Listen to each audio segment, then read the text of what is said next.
substantive procedures and also review and reporting. ഈ രണ്ട് areas ആണ് നമ്മൾ കവർ ചെയ്യാൻ പോകുന്നത്.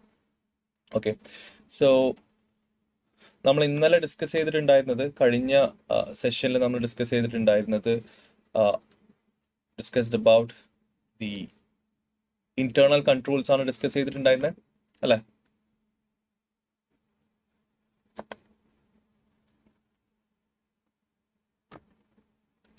ഇന്റേണൽ കൺട്രോൾസ് ആണ് ഡിസ്കസ് ചെയ്തിട്ടുണ്ടായിരുന്നത്. സോ അതിൽ നമ്മൾ ടെസ്റ്റ് ഓഫ് കൺട്രോൾസ് ആണ് നമ്മൾ ഓഡിറ്റർ എവിഡൻസ് കളക്ട് ചെയ്യാൻ വേണ്ടിയിട്ട് ചെയ്യുന്ന ഒരു first step.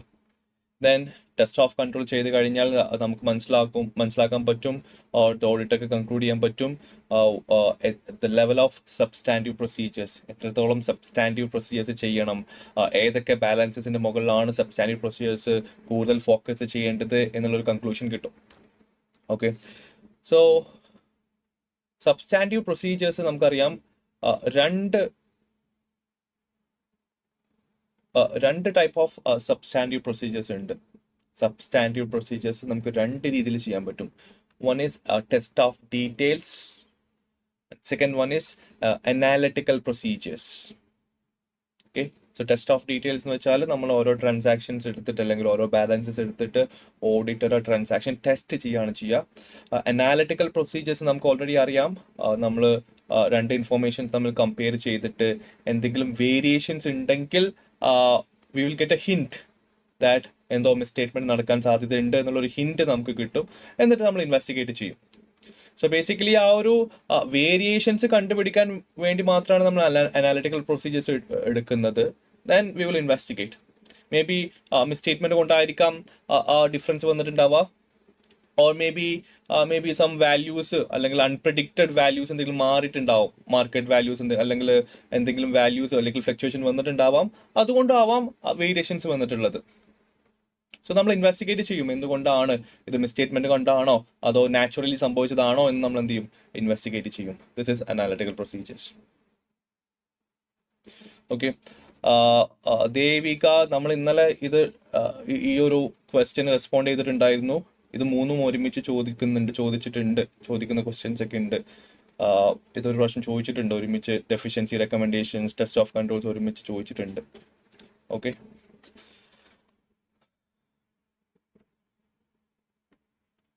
okay, now let's start with an example here. Okay, so നമുക്ക് സബ്സ്റ്റാൻറ്റീവ് പ്രൊസീജിയേഴ്സിൽ നമുക്ക് മെയിനായിട്ട് നമ്മൾ പഠിക്കുന്ന ഒരു കാര്യമാണ് ഓഡിറ്റ് പ്രൊസീജിയേഴ്സും പിന്നെ അസേർഷൻസും. സോ എന്താണ് ബേസിക്കലി ഈ ഒരു കോൺസെപ്റ്റ് എന്ന് നമുക്ക് വളരെ ബ്രീഫായിട്ടൊന്ന് ഡിസ്കസ് ചെയ്യാം. ഓക്കെ, സോ ലെറ്റ്സ് സേ നിങ്ങളൊരു ഓഡിറ്ററാണെന്ന് വിചാരിക്കാം, എക്സ്റ്റേണൽ ഓഡിറ്ററാണ്. ആൻഡ് നിങ്ങൾക്ക് ഒരു കമ്പനിയുടെ ഫൈനാൻഷ്യൽ സ്റ്റേറ്റ്മെന്റ് തന്നിട്ടുണ്ട്. ലെറ്റ്സ് സേ നിങ്ങൾ ടെസ്കോ കമ്പനിയുടെ ഫൈനാൻഷ്യൽ സ്റ്റേറ്റ്മെന്റ് ആണ് നിങ്ങൾ ഓഡിറ്റ് ചെയ്യുന്നതെന്ന് വിചാരിച്ചു. Tesco is a UK based hypermarket ആണ്, ഡിപ്പാർട്ട്മെന്റ് സ്റ്റോഴ്സ് ആണ്. So they are one of the key player there. Okay, so അവരുടെ 2022 ഇയർ എൻഡിലെ ഫൈനാൻഷ്യൽ സ്റ്റേറ്റ്മെന്റിന്റെ ഒരു എക്സ്ട്രാക്ട് ആണ് ഇവിടെ തന്നിട്ടുള്ളത്. സോ ഇത് ബേസിക്കലി നമ്മുടെ SOPLന്റെ ഒരു എക്സ്ട്രാക്ട് ആണ് ഇവിടെ തന്നിട്ടുള്ളത്. ഓക്കെ, നമുക്കറിയാം റവന്യൂ തന്നിട്ടുണ്ട്, ദെൻ കോസ്റ്റ് ഓഫ് സെയിൽസ് ഉണ്ട്, ദെൻ ഗ്രോസ് പ്രോഫിറ്റ് തന്നിട്ടുണ്ട്. So you are N auditor. Okay, so നിങ്ങളോട് പറയാണ് revenue item, revenue balance test ചെയ്യാൻ പറയാണ് നിങ്ങളോട്. റവന്യൂ ബാലൻസ് നിങ്ങളോട് ടെസ്റ്റ് ചെയ്യാൻ വേണ്ടി പറയാണ്. ഓക്കെ, സോ ബേസിക്കലി അവർ റെക്കോർഡ് ചെയ്ത ഈ റവന്യൂ ബാലൻസ് എങ്ങനെയാണ് നിങ്ങൾ ഇത് ട്രൂ ആൻഡ് ഫെയർ ആണോ എന്ന് നോക്കുക. This is my question. നിങ്ങളുടെ ടാസ്ക് ഇത്രയേ ഉള്ളൂ. അവർ റെക്കോർഡ് ചെയ്തിട്ടുള്ള റവന്യൂ ഉണ്ടല്ലോ, ഈ റവന്യൂ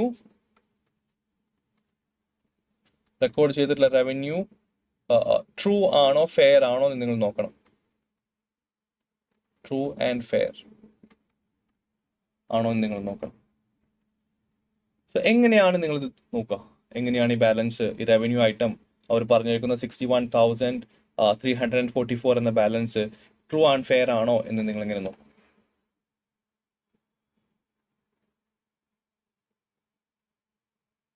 സോ നമുക്കറിയാം, ഇവിടെ ഒരു കമ്പനിക്ക് റവന്യൂ ഉണ്ടെന്ന് പറയുമ്പോൾ നമ്മൾ ഒരുപാട് കാര്യങ്ങൾ മനസ്സിലാക്കേണ്ടതുണ്ട്.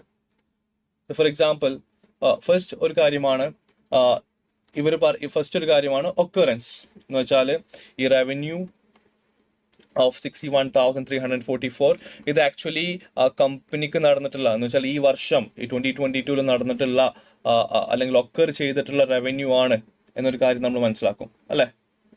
ദെൻ പിന്നെ രണ്ടാമത്തെ ഒരു കാര്യം, ഇവർ റെക്കോർഡ് ചെയ്തിട്ടുള്ള റവന്യൂസ് എല്ലാം കംപ്ലീറ്റ് ആണ് എന്ന് വെച്ചാൽ ഈ വർഷം നടന്നിട്ടുള്ള എല്ലാ റവന്യൂസും അവർ കംപ്ലീറ്റ്ലി റെക്കോർഡ് ചെയ്തിട്ടുണ്ട്, റൈറ്റ്. മൂന്നാമത്തെ കാര്യം നമ്മൾ നോക്കും, എന്ത് അവരുടെ ഈ വാലുവേഷൻ ആക്യുറേറ്റ് ആണോ നോക്കും. ദാറ്റ് ഈസ് റവന്യൂ കാൽക്കുലേറ്റ് ചെയ്യുമ്പോൾ നമുക്ക് ഒരുപാട് ഫിഗേഴ്സ് എടുക്കുന്നുണ്ട്. ഫോർ എക്സാമ്പിൾ ഡിസ്കൗണ്ട് ചിലപ്പോൾ നമ്മൾ കൊടുത്തിട്ടുണ്ടാവാം, ആൻഡ് സെയിൽസ് റിട്ടേൺ ഉണ്ടാവും, അത് അഡ്ജസ്റ്റ് ചെയ്യണം. സെയിൽസ് റിട്ടേൺ ഉണ്ടെങ്കിൽ അത് മൈനസ് ചെയ്യണം സെയിൽസ് റെക്കോർഡ് ചെയ്യുന്നതിന് മുമ്പ്. സോ ഈ കാര്യങ്ങളെല്ലാം അവർ കറക്റ്റ് ആയിട്ട് അക്കൗണ്ട് ചെയ്തിട്ടുണ്ടോ എന്ന് വെച്ചാൽ അവർ കൊടുത്ത വാല്യൂ കറക്റ്റ് ആണോ എന്ന് നമ്മൾ നോക്കണം. പിന്നെന്താ നമ്മൾ നോക്കേണ്ടി വരിക? കട്ട് ഓഫ് എന്ന് വെച്ചാൽ എന്താ, അവർ റെക്കോർഡ് ചെയ്തിട്ടുള്ള ട്രാൻസാക്ഷന് ഈ വർഷത്തെ ട്രാൻസാക്ഷൻ മാത്രമാണ് അവർ റെക്കോർഡ് ചെയ്തിട്ടുള്ളതെന്ന് കൺഫേം ചെയ്യണം.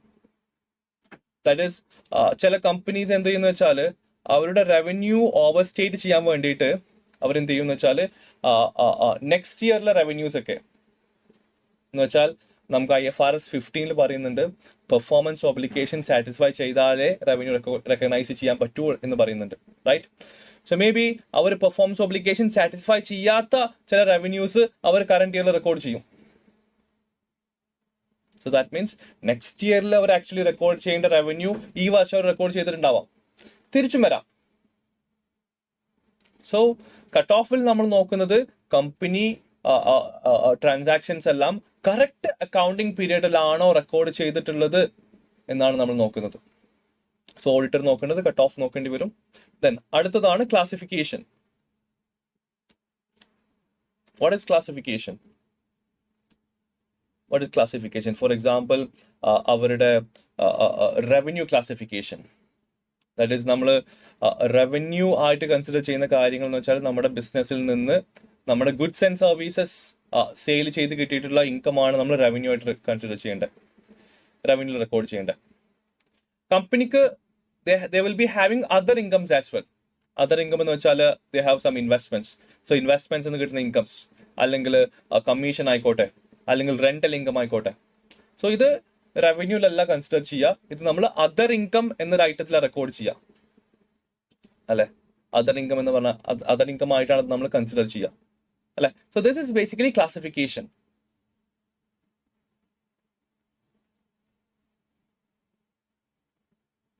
ഓക്കെ, സോ അത് റവന്യൂ ആയിട്ട് ക്ലാസിഫൈ ചെയ്യണോ അല്ലെങ്കിൽ അതർ ഇൻകം ആയിട്ട് ക്ലാസിഫൈ ചെയ്യണോ, ഇതാണ് ബേസിക്കലി ക്ലാസിഫിക്കേഷൻ. Then ledgers. ഓരോ കമ്പനിക്ക് they will be having different types of incomes. So ഓരോ ടൈപ്പ് ഓഫ് ഇൻകംസ് നമ്മൾ സെപ്പറേറ്റ് ലെഡ്ജർ അക്കൗണ്ടിൽ ക്ലാസിഫൈ ചെയ്യുക. This is also an example for classification. Okay, അടുത്തൊരു അസേർഷൻ ഓഡിറ്റർ കൺസിഡർ ചെയ്യുന്നതാണ് presentation. So presentations for example നമ്മുടെ financial statement format, that is നമ്മൾ SOPയിൽ എടുക്കുമ്പോൾ ഫസ്റ്റ് ലൈൻ ഐറ്റം എന്താണ്? റവന്യൂ ആണ്. ഇത് നമ്മൾ സ്വന്തം ഇഷ്ടപ്രകാരമാണോ എടുക്കുന്നത്? അല്ല. IAS 1 പറയുന്നുണ്ട് SOPയിൽ ഫസ്റ്റ് ഐറ്റം റവന്യൂ ആണെന്ന് പറയുന്നുണ്ട്.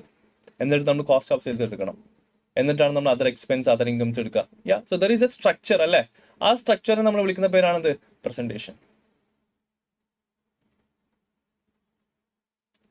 ക്ലിയർ? അതുപോലെ തന്നെ ഡിസ്ക്ലോഷർ നോട്ട്സും പ്രസന്റേഷനിൽ വരുന്നതാണ്. പ്രോപ്പർ ഡിസ്ക്ലോഷർ കൊടുക്കണം. ഓൾസോ നമ്മൾ ചില ഐറ്റംസ് ഗ്രോസ് ആയിട്ട് റെക്കോർഡ് ചെയ്യാറുണ്ട്, ചില ഐറ്റം നെറ്റ് ആയിട്ട് റെക്കോർഡ് ചെയ്യാറുണ്ട്.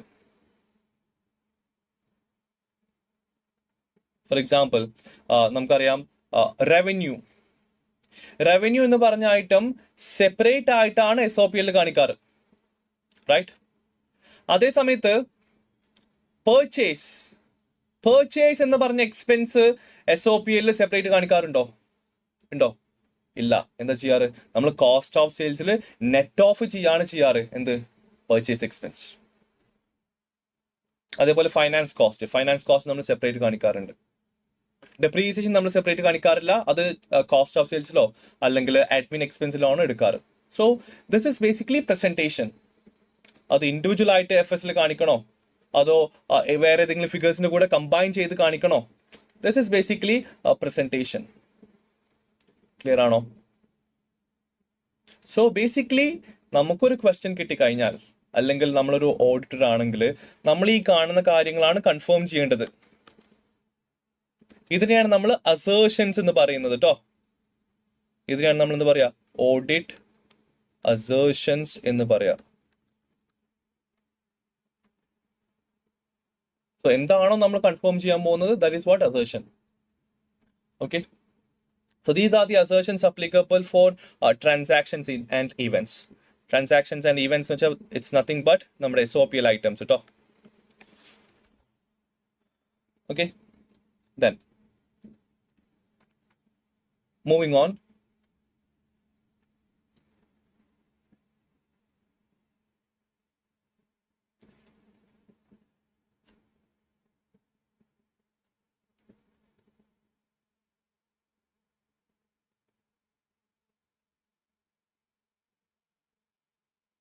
Okay.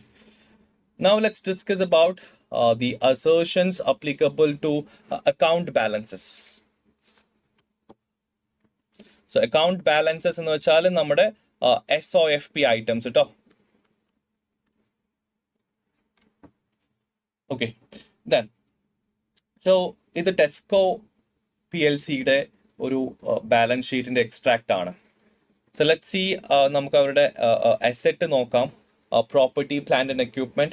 Our property, plant and equipment is 17,060 million pounds.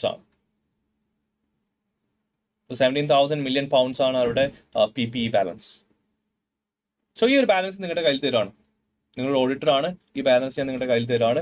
എന്നിട്ട് ഈ എമൗണ്ട് അല്ലെങ്കിൽ ഈ ബാലൻസ് കറക്റ്റ് ആണോ അല്ലയോ നിങ്ങളോട് നോക്കാൻ പറയണം. നിങ്ങളോട് ഞാൻ ചോദിക്കുകയാണ്, ഇത് കറക്റ്റ് ആണോ അല്ലയോ എന്ന് നിങ്ങൾ വെരിഫൈ ചെയ്യണം. സോ എന്തൊക്കെ കാര്യങ്ങൾ നിങ്ങൾ ഫോക്കസ് ചെയ്യുക, എന്തൊക്കെ പെർസ്പെക്റ്റീവ് ആണ് നിങ്ങൾ നോക്കുക? സോ നമ്മൾ നോക്കുന്നുണ്ടാവുക, ഫസ്റ്റ് നമ്മൾ നോക്കുന്നുണ്ടാവുക എന്തായിരിക്കും? എക്സിസ്റ്റൻസ്.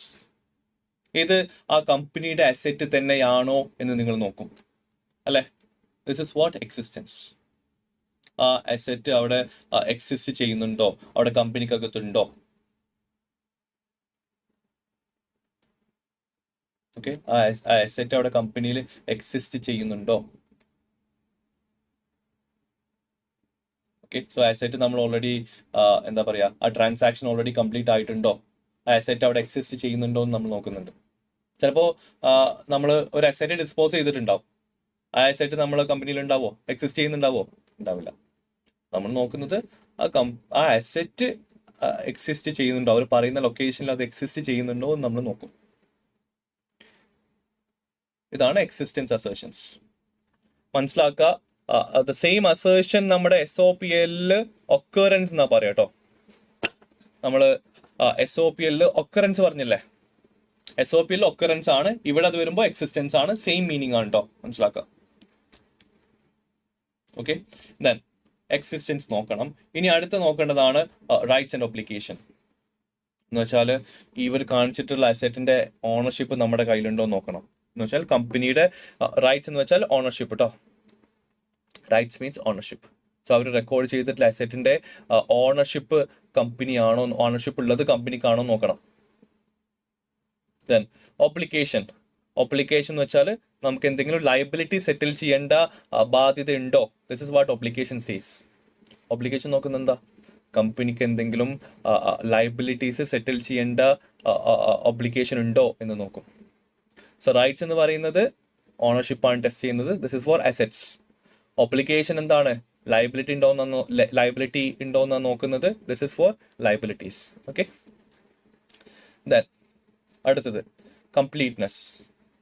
ദാറ്റ് മീൻസ് ഒരു ട്രാൻസാക്ഷൻ നടന്നു കഴിഞ്ഞാൽ അല്ലെങ്കിൽ പി ബാലൻസ് റെക്കോർഡ് ചെയ്യുമ്പോൾ എല്ലാ ട്രാൻസാക്ഷൻസും കംപ്ലീറ്റ്ലി റെക്കോർഡ് ചെയ്തിട്ടുണ്ടോ നോക്കും. That is depreciation, subsequent measurement, disposal, revaluation, ഇതെല്ലാം കംപ്ലീറ്റ് ആയിട്ട് റെക്കോർഡ് ചെയ്തിട്ടുണ്ടോ നോക്കും. Okay, then accuracy, valuation and allocation. So ഇവിടെ നോക്കുന്നത് എമൗണ്ട് ആണ്, കാൽക്കുലേഷൻ ആണ് കേട്ടോ. ഡെപ്രീസിയേഷൻ കറക്റ്റ് കാൽക്കുലേറ്റ് ചെയ്തിട്ടുണ്ടോ, ക്യാരിയിങ് വാല്യൂ കറക്റ്റ് കാൽക്കുലേറ്റ് ചെയ്തിട്ടുണ്ടോ, ഇമ്പയർമെന്റ് ലോസ് കറക്റ്റ് കാൽക്കുലേറ്റ് ചെയ്തിട്ട് അത് ചാർജ് ചെയ്തിട്ടുണ്ടോ. So overall closing balance correct ആണോ എന്നാണ് നോക്കുന്നത് കേട്ടോ. ഓക്കെ, ദെൻ കട്ട് ഓഫ് നമ്മൾ പറഞ്ഞു, കറക്റ്റ് അക്കൗണ്ടിങ് പീരീഡിലാണോ ട്രാൻസാക്ഷൻസ് റെക്കോർഡ് ചെയ്തിട്ടുള്ളത് എന്നാണ് നമ്മൾ നോക്കുന്നത്. ദെൻ ക്ലാസിഫിക്കേഷൻ നമ്മൾ പറഞ്ഞു. What is classification here? ഇവിടെ ക്ലാസിഫിക്കേഷൻ കൊണ്ട് ഉദ്ദേശിക്കുന്നത് revenue expenditure, capital expenditure correct ആയിട്ട് റെക്കോർഡ് ചെയ്തിട്ടുണ്ടോ. റവന്യൂ എക്സ്പെൻഡിച്ചർ ആണെങ്കിൽ SOPൽ എക്സ്പെൻസ് ചെയ്യണം. ക്യാപിറ്റൽ എക്സ്പെൻഡിച്ചർ ആണെങ്കിൽ നമ്മൾ PPയിൽ എന്ത് ചെയ്യും, അത് റെക്കോർഡ് ചെയ്യും. എന്ന് വെച്ചാൽ ബാലൻസ് ഷീറ്റിൽ റെക്കോർഡ് ചെയ്യും. സോ ഇതെല്ലാം ക്ലാസിഫിക്കേഷനിൽ വരുന്നതാണ്. Okay, then when it comes to presentation, that is നമുക്ക് റീവാലുവേഷൻ സർപ്ലസ് ഉണ്ടെങ്കിൽ അത് എവിടെ കാണിക്കണ്ടേ? OCIയിലാണ് കാണിക്കണ്ടേ അല്ലെ? സോ SOPൽ അല്ല കാണിക്കുക, OCIയിലാണ് കാണിക്കുക. So it is A presentation style. നമ്മുടെ IA-16 പറയാ എവിടെ റെക്കോർഡ് ചെയ്യണ്ടേ? റീവാലുവേഷൻ സർപ്ലസ് ഉണ്ടെങ്കിൽ OCIയിൽ കാണിക്കണം എന്നാ പറയുന്നത്. അതായത് നമ്മൾ സ്വന്തമായിട്ട് കണ്ടുപിടിച്ച റൂളാണോ? അല്ല. So this is an example four presentation. Also disclosure കൂടെ പ്രസന്റേഷനിലാണ് വരുന്നത് എന്ന് മനസ്സിലാക്കാം കേട്ടോ. Disclosure requirements. ഓക്കെ, സോ ഇതാണ് നമുക്ക് ഇവിടെ പഠിക്കാനുള്ള അസേർഷൻസ്. സോ ബേസിക്കലി നമുക്കൊരു ക്വസ്റ്റ്യൻ കിട്ടിക്കഴിഞ്ഞാൽ ഈ കാര്യങ്ങളാണ് നമ്മൾ കൺഫേം ചെയ്യാൻ പോകുന്നത്. ഇതൊക്കെയാണ് നമ്മൾ കൺഫേം ചെയ്യാൻ പോകുന്നത്. ക്ലിയർ? ഓക്കെ, എനിക്കൊന്ന് കൺഫേം ചെയ്ത് ഒന്ന് റെസ്പോണ്ട് ചെയ്ത് എല്ലാവരും ഒന്ന് റെസ്പോണ്ട് ചെയ്ത് ഒന്നുകൂടി ആക്റ്റീവ് ആവും ക്ലാസ്. ഒന്ന് റെസ്പോണ്ട് ചെയ്ത് എല്ലാവരും. ഇത് കാണുന്നവരൊന്ന് റെസ്പോണ്ട് ചെയ്ത്.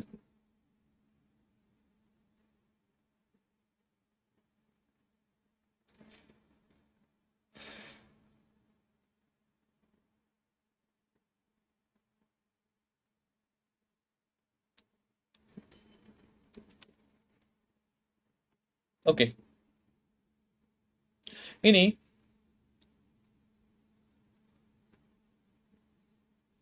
now let's discuss എങ്ങനെയാണ് നമ്മളൊരു സബ്സ്റ്റാൻറ്റീവ് പ്രൊസീജിയർ എഴുതേണ്ടത് എന്നുള്ളൊരു ഐഡിയ തരാം. നമുക്ക് സബ്സ്റ്റാൻറ്റീവ് പ്രൊസീജിയേഴ്സ് എഴുതാൻ വേണ്ടിയിട്ട് മേജറായിട്ട് വേണ്ട രണ്ട് കാര്യങ്ങളാണ്. എന്ന് വെച്ചാൽ നമുക്ക് ആക്ച്വലി 3 കാര്യങ്ങൾ അറിയണം സബ്സ്റ്റാൻറ്റീവ് പ്രൊസീജിയേഴ്സ് എഴുതാൻ വേണ്ടിയിട്ട്. അതിൽ 2 കാര്യങ്ങളെ പറ്റി നമ്മൾ പറയാൻ പോകുന്നത്. വളരെ സിമ്പിൾ ആണ്. നമ്മൾ സ്റ്റുഡൻസ് എപ്പോഴും സബ്സ്റ്റാൻറ്റീവ് പ്രൊസീജിയേഴ്സ് ഭയങ്കര ഹാർഡ് ആയിട്ടാണ് ഇതിനെ കൺസിഡർ ചെയ്യാറുള്ളത്. So to be frank, from the first look ഇത് ചിലപ്പോൾ ബുദ്ധിമുട്ടായിട്ട് തോന്നിയേക്കാം. പക്ഷെ നിങ്ങൾ കോൺസെപ്റ്റ്സ് കറക്റ്റ് മനസ്സിലാക്കുക, എക്സാം ടെക്നിക്ക് കറക്റ്റ് മനസ്സിലാക്കുക, അവരുടെ എക്സ്പെക്ടേഷൻസ് കറക്റ്റ് മനസ്സിലാക്കി കഴിഞ്ഞാൽ ഇത് ഈസിയാണ്. കാരണം നമ്മളിവിടെ ഒന്നും കാണാതെ പഠിച്ചു വന്ന് എഴുതേണ്ട ആവശ്യമില്ല. That's one of the plus point. So procedure എഴുതുമ്പോൾ നിങ്ങൾ ആലോചിക്കേണ്ട കാര്യം ഇതാണ്: എന്താണ് നമുക്ക് കൺഫേം ചെയ്യേണ്ടത്? വാട്ട് ടു കൺഫേം എന്ന് മനസ്സിലാക്കണം. What to confirm, this is basically assertion. എന്താണ് നമുക്ക് കൺഫേം ചെയ്യേണ്ടത്? ഇതാണ് എന്ത് അസേർഷൻ കൊണ്ട് ഉദ്ദേശിക്കുന്നത്. സോ ഓരോ ബാലൻസസിനും അപ്ലിക്കബിൾ ആയിട്ടുള്ള അസേർഷൻസ് ഉണ്ട്. ഇത് നമ്മുടെ കെപ്ലാൻ ടെക്സ്റ്റ് ബുക്കിലായിക്കോട്ടെ, BPP ടെക്സ്റ്റ് ബുക്കിലായിക്കോട്ടെ കറക്റ്റ് എക്സ്പ്ലെയിൻ ചെയ്യുന്നുണ്ട്. ഓരോ ബാലൻസിന്റെയും അസേർഷൻസ്, അപ്ലിക്കബിൾ ആയിട്ടുള്ള അസേർഷൻസ് ഏതൊക്കെയെന്ന് പറയുന്നുണ്ട്. സോ അതൊന്ന് നോക്കി വെക്കാം കേട്ടോ. സോ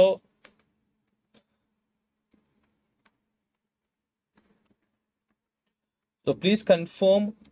നമ്മൾ ആലോചിക്കുക what we have to confirm. ഏത് അസേർഷൻ ആണ് ഇവിടെ കൺഫേം ചെയ്യേണ്ടതെന്ന് ആലോചിക്കാം. Okay, so let's take the assertions. നമുക്ക് ഓരോ അസേർഷൻസ് എടുക്കാം. Okay, so first one, existence. എങ്ങനെയാണ് നമുക്ക് ഒരു അസെറ്റ് എക്സിസ്റ്റ് ചെയ്യുന്നുണ്ടോ എന്ന് മനസ്സിലാക്കാം? എന്താ ചെയ്യണ്ടേ? എന്ത് പ്രൊസീജിയർ ആണ് ഓഡിറ്റർ പെർഫോം ചെയ്യേണ്ടേ? അല്ലെങ്കിൽ എന്ത് ആക്ടിവിറ്റി ആണ് ഓഡിറ്റർ പെർഫോം ചെയ്യേണ്ടേ? പറഞ്ഞേ. നിങ്ങളോട് പറയാണ് ഈ അസറ്റ് അവിടെ എക്സിസ്റ്റ് ചെയ്യുന്നുണ്ടോ നോക്കാൻ പറയുന്നുണ്ട്. എങ്ങനെ നിങ്ങൾ അത് ചെക്ക് ചെയ്യാം?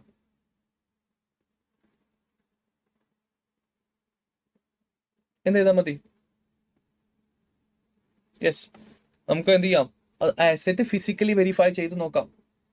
ഫാക്ടറിയിൽ പോയിട്ട് ആ അസറ്റ് എന്ത് ചെയ്യുക, അത് എക്സിസ്റ്റ് ചെയ്യുന്നുണ്ടോ നോക്കാം.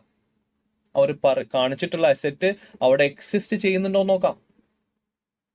ഓർ എൽസ് നമുക്ക് റിസീവബിൾസ് നമുക്ക് ഡയറക്ട്ലി പോയി എല്ലാ ഈ അസറ്റ് വെച്ചാൽ PPE നോക്കുന്ന പോലെ നമുക്ക് ഓരോരുത്തർ പോയി കാണാൻ പറ്റില്ലല്ലോ റിസീവബിൾസിന്റെ കേസിൽ, അല്ലെ? PPE ആണെങ്കിൽ നമുക്ക് ഫിസിക്കലി പോയിട്ട് വെരിഫൈ ചെയ്യാൻ പറ്റും. റിസീവബിൾസ് സപ്ലൈസിന് അങ്ങനെ പോയി വെരിഫൈ ചെയ്യാൻ പറ്റുമോ? വെരിഫൈ ചെയ്താൽ അപ്പൊ ഇവർ അറിയും, അല്ലേ? യെസ്. സോ റിസീവബിൾസ് ആയിക്കോട്ടെ, പിന്നെ സപ്ലൈസ് ആയിക്കോട്ടെ, ബാങ്ക് ബാലൻസ് ആയിക്കോട്ടെ, ഈ സിറ്റുവേഷനിൽ നമുക്ക് എന്ത് ചെയ്യാം? എക്സ്റ്റേണൽ കൺഫർമേഷൻ മേടിക്കാം. ദാറ്റ് മീൻസ് അവരെ കമ്മ്യൂണിക്കേറ്റ് ചെയ്തിട്ട് നമുക്ക് അവരോട് കൺഫേം ചെയ്യാൻ പറയാം എന്താണ് ബാലൻസ് എന്ന്. ഇതിന് നമ്മൾ സർക്കുലറൈസേഷൻ എന്നുകൂടെ പറയാറുണ്ട്. എക്സ്റ്റേണൽ കൺഫർമേഷന് നമ്മൾ സർക്കുലറൈസേഷൻ എന്നുകൂടെ പറയാറുണ്ട്.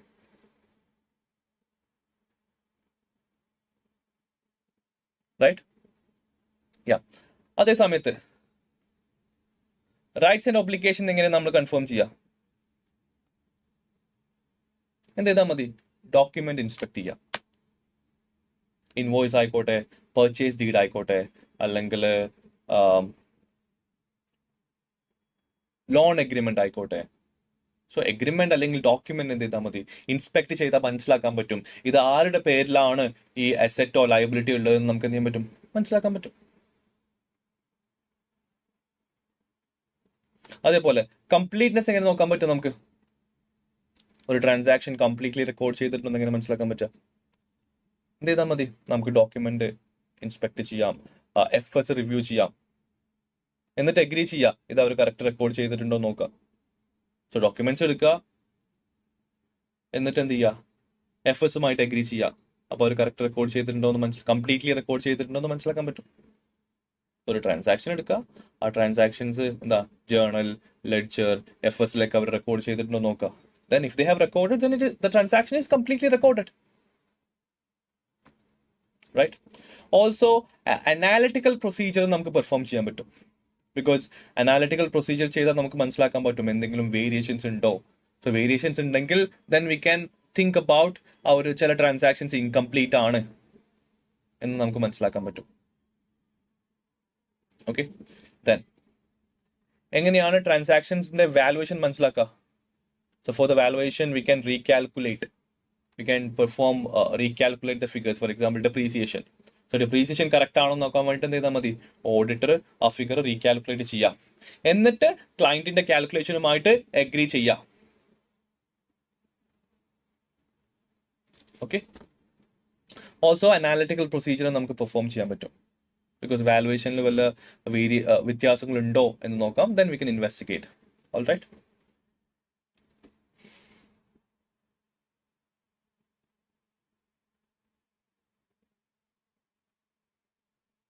Okay, then അടുത്ത ഒരു അസേർഷൻ ആണ്, ദാറ്റ് ഇസ് കട്ട് ഓഫ്.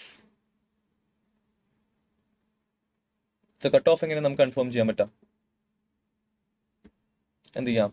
നമുക്ക് ഡോക്യുമെന്റ്സ് അല്ലെങ്കിൽ നമ്മുടെ റെക്കോർഡ്സ് എന്ത് ചെയ്യാം? റിവ്യൂ ചെയ്യാം, എന്നിട്ട് എഗ്രി ചെയ്യാം അത് കറക്റ്റ് ആയിട്ട് അവർ ജേർണൽ ആയിക്കോട്ടെ, ലെഡ്ജർ ആയിക്കോട്ടെ, ട്രയൽ ബാലൻസിൽ റെക്കോർഡ് ചെയ്തിട്ടുണ്ടോ നമുക്ക് എന്ത് ചെയ്യാം? ഉറപ്പുവരുത്താം. അല്ലെങ്കിൽ നെക്സ്റ്റ് ഇയറിൽ റെക്കോർഡ് ചെയ്യേണ്ട സാധനം നെക്സ്റ്റ് ഇയറിൽ റെക്കോർഡ് ചെയ്യേണ്ട ട്രാൻസാക്ഷന് ഈ വർഷം റെക്കോർഡ് ചെയ്തിട്ടുണ്ടോ ഇല്ലയോ എന്ന് കൺഫേം ചെയ്യാം. ഓക്കെ, ഇതൊക്കെ നമുക്ക് ഡോക്യുമെന്റ്സ് റിവ്യൂ ചെയ്താലേ മനസ്സിലാക്കാൻ പറ്റുള്ളൂ, അല്ലെങ്കിൽ FS റിവ്യൂ ചെയ്താലേ നമുക്ക് മനസ്സിലാക്കാൻ പറ്റുള്ളൂ, അല്ലെ? അല്ലാതെ നമ്മൾ റീകാൽക്കുലേറ്റ് ചെയ്തിട്ട് കാര്യമുണ്ടോ? ഇല്ലല്ലോ. നമുക്ക് FS നമ്മൾ ബേസിക്കലി റിവ്യൂ ചെയ്ത് നോക്കിയാലേ നമുക്ക് മനസ്സിലാക്കാൻ പറ്റുള്ളൂ ആ പർട്ടിക്കുലർ ഐറ്റം ഇവിടെ എടുത്തിട്ടുണ്ടോ ഇല്ലയോ എന്ന് മനസ്സിലാക്കാൻ പറ്റും. റൈറ്റ്? Okay, then classification.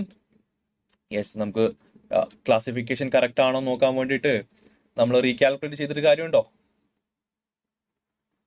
ഇല്ല. എന്ത് ചെയ്യണം? ആ ക്ലാസിഫിക്കേഷൻ റിവ്യൂ ചെയ്യണം, എഫേർട്സ് എടുക്കുക, എന്നിട്ട് നോക്കുക എവിടെയാണ് അത് റിവ്യൂ ചെയ്തിട്ടുള്ളത്, എവിടെയാണ് അവർ റെക്കോർഡ് ചെയ്തിട്ടുള്ളത്, എന്ത് ചെയ്യുക, റിവ്യൂ ചെയ്യണം.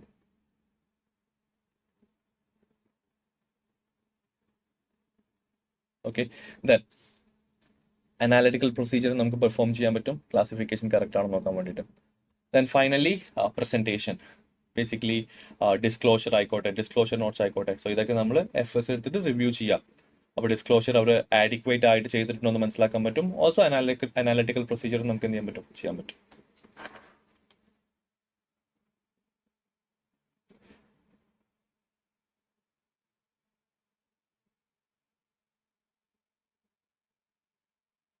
ഓക്കെ, സോ പ്രസന്റേഷൻ്റെ കേസിൽ നമുക്ക് എന്ത് ചെയ്യാം? ഫോർ എക്സാമ്പിൾ ഡിസ്ക്ലോഷർ, കഴിഞ്ഞ വർഷത്തെ ഡിസ്ക്ലോഷറും ഈ വർഷത്തെ ഡിസ്ക്ലോഷറും കമ്പയർ ചെയ്ത് നോക്കാം. അപ്പോൾ എന്തെങ്കിലും അവർ എക്സ്ട്രാ ഡിസ്ക്ലോസ് ചെയ്തിട്ടുണ്ടോ എന്ന് മനസ്സിലാക്കാൻ പറ്റും.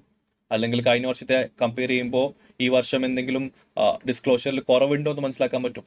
അപ്പോൾ ഇതാണ് അനാലിറ്റിക്കൽ പ്രൊസീജിയറിൻ്റെ ഒരു ആപ്ലിക്കേഷൻ. ഓക്കെ,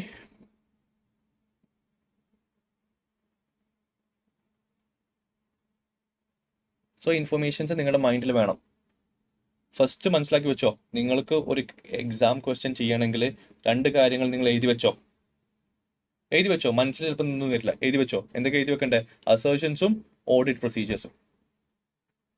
നമ്മൾ ചെയ്യുന്ന ആക്ഷൻസ് ഉണ്ടല്ലോ, ഇതിനാണ് നമ്മൾ ഓഡിറ്റ് പ്രൊസീജിയേഴ്സ് എന്ന് പറയാം. മനസ്സിലാവുന്നുണ്ടല്ലോ? അസേർഷൻസും ഓഡിറ്റ് പ്രൊസീജിയേഴ്സും മനസ്സിലാവുന്നുണ്ടോ? എന്താണ് നിങ്ങൾ കൺഫേം ചെയ്യാൻ പോകുന്നത്? That is assertion. എങ്ങനെയാണ് കൺഫേം ചെയ്യാൻ പോകുന്നത്? That is audit procedure.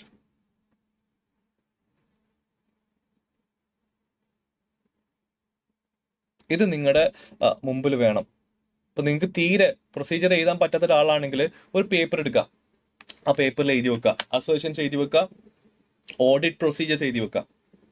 എന്നിട്ട് ഓരോ തവണയും പ്രൊസീജിയേഴ്സ് എഴുതുമ്പോൾ ഒന്ന് നോക്കുക, എന്നിട്ട് പോയിന്റ് ഡ്രാഫ്റ്റ് ചെയ്യുക. ആ പേപ്പറിൽ നോക്കുമ്പോൾ നിങ്ങൾക്ക് കൂടുതൽ ഐഡിയ കിട്ടും. സോ ഇങ്ങനെയാണ് ഞാൻ ചെയ്തിട്ടുണ്ടായിരുന്നത്, ഒരു സ്റ്റാർട്ടിങ് പോയിന്റ് ആയിട്ട്. സോ എക്സാമിനാണെങ്കിൽ പോലും ഒരു റഫ് പേപ്പർ എടുത്തിട്ട് ജസ്റ്റ് ഒന്ന് എഴുതി വെക്കുക, അസേർഷൻസ് എന്താണ്, ഏതൊക്കെ അസേർഷൻസ് ആണുള്ളത്, ഏതൊക്കെ ഓഡിറ്റ് പ്രൊസീജിയേഴ്സ് ആണുള്ളതെന്ന് വളരെ റഫായിട്ട് എഴുതി വെക്കുക. എന്താ അറിയോ, നമ്മൾ എക്സാമിന് ടെൻഷനിൽ ചില കാര്യങ്ങൾ മറന്നുപോകും. അപ്പൊ അതുകൊണ്ട് നമ്മുടെ എക്സാം CB പ്ലാറ്റ്ഫോമിൽ നമുക്കറിയാം നോട്ട് പാഡ് ഉണ്ടാവും. ആ നോട്ട് പാഡിൽ എന്ത് ചെയ്യുക, എഴുതി വെക്കുക, ടൈപ്പ് ചെയ്ത് വെക്കുക. Scratch pad, note pad, scratch പാഡിൽ എന്ത് ചെയ്യാം, നോട്ട് ചെയ്ത് വെക്കാം എന്തൊക്കെയാണ് അസേർഷൻസ്, എന്തൊക്കെയാണ് ഓഡിറ്റ് പ്രൊസീജിയേഴ്സ് എന്ന്. ആ സ്ക്രാച്ച് പാഡിൽ എഴുതുന്ന കാര്യങ്ങൾ എന്ത് ചെയ്യില്ല, ഇവാലുവേഷന് പോവില്ല. അത് റഫ് വർക്കിന് വേണ്ടിയിട്ടതാണ്, നമുക്കറിയാലോ അത്. യെസ്, അപ്പോൾ നിർബന്ധമായിട്ടും ചെയ്യാം. ഇങ്ങനെ നമ്മൾ സ്ട്രാറ്റജിക്കലി മൂവ് ചെയ്താൽ മാത്രമേ നമുക്ക് ഒരു ഹാഫ് മാർക്കെങ്കിലും ഇതൊന്ന് സ്കോർ ചെയ്യാൻ പറ്റുള്ളൂ. മനസ്സിലാക്കുക, പ്രൊസീജിയേഴ്സിന് മിനിമം ഒരു 20 മാർക്സ് എങ്കിലും ചോദിക്കും, സെക്ഷൻ ബിയിൽ മാത്രം കേട്ടോ. ആൻഡ് ചില പാസ്റ്റ് എക്സാം ക്വസ്റ്റ്യൻസിൽ കണ്ടിട്ടുണ്ട് സെക്ഷൻ എയിലും ചോദിച്ചിട്ടുണ്ട്. അപ്പൊ മിനിമം 20 മാർക്സ് പ്രൊസീജിയേഴ്സിന് ചോദിക്കും. അത് എവിടേക്കാണ് ചോദിക്കാന്ന് പറയാൻ പറ്റില്ല. അത് ചിലപ്പോ നമുക്കറിയാം പ്രൊസീജിയേഴ്സിനായിട്ടൊരു സെപ്പറേറ്റ് ക്വസ്റ്റ്യൻ ഉണ്ടാവും, അതൊന്നാമത്തത്. പ്ലസ് ഓഡിറ്റേഴ്സ്ക്ക് ക്വസ്റ്റ്യന്റെ കൂടെയോ ഇന്റേണൽ കൺട്രോൾ ക്വസ്റ്റ്യൻസിന്റെ കൂടെ ചോദിക്കാറുണ്ട്, അങ്ങനെ ഉണ്ടാവാറുണ്ട്. ഓൾസോ ഞാൻ പറഞ്ഞ പോലെ സെക്ഷൻ എയിലും ചോദിക്കാറുണ്ട്. അപ്പോൾ പ്രൊസീജിയർ എന്ന് പറയുന്നത് ഒരു കോമൺ ക്വസ്റ്റ്യൻ ആണ്. സോ ഏതിന്റെ കൂടെ വേണമെങ്കിലും ചോദിക്കാം. ഓക്കെ, ഒക്കറൻസ് നമ്മൾ പറഞ്ഞിട്ടുണ്ടായിരുന്നു. ഒക്കറൻസ് നമുക്ക് ഒക്കറൻസ് നമുക്ക് എന്ത് ചെയ്യാൻ പറ്റും? ഒക്കറൻസ് നമുക്ക് ടെസ്റ്റ് ചെയ്യണമെന്നുണ്ടെങ്കിൽ ഇൻവോയ്സ് നോക്കിയിട്ട് പറ്റൂ, ഡോക്യുമെന്റ് വെരിഫൈ ചെയ്താലേ നമുക്ക് പറ്റുള്ളൂ ആ ട്രാൻസാക്ഷൻ ഒക്കർ ചെയ്തോ ഇല്ലയോ നോക്കാൻ പറ്റുള്ളൂ. ഓക്കെ, ബിക്കോസ് ഒക്കറൻസ് പറയുമ്പോൾ ട്രാൻസാക്ഷൻ ആണ്, sales transaction, purchase transaction. So അത് നടന്നോ ഇല്ലയോ നോക്കാൻ വേണ്ടിയിട്ട് നമുക്ക് എന്തേ ഉള്ളൂ, ഡോക്യുമെന്റ് ആണ് നമുക്ക് റിവ്യൂ ചെയ്യുകയോ അല്ലെങ്കിൽ ഇൻസ്പെക്ട് ചെയ്യുകയോ ചെയ്യണം.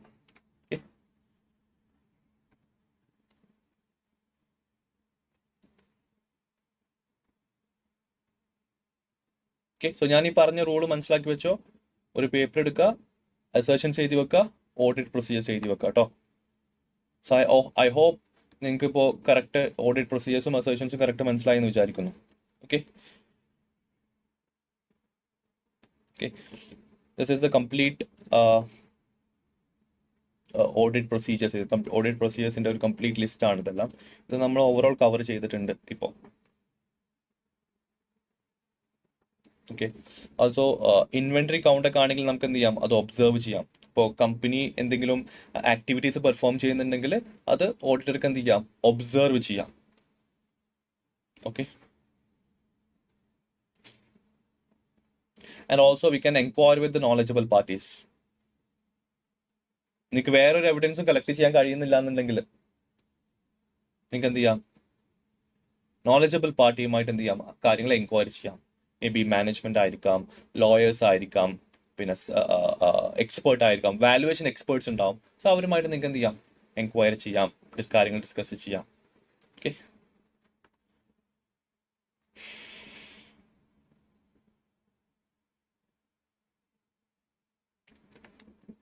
ഓക്കെ.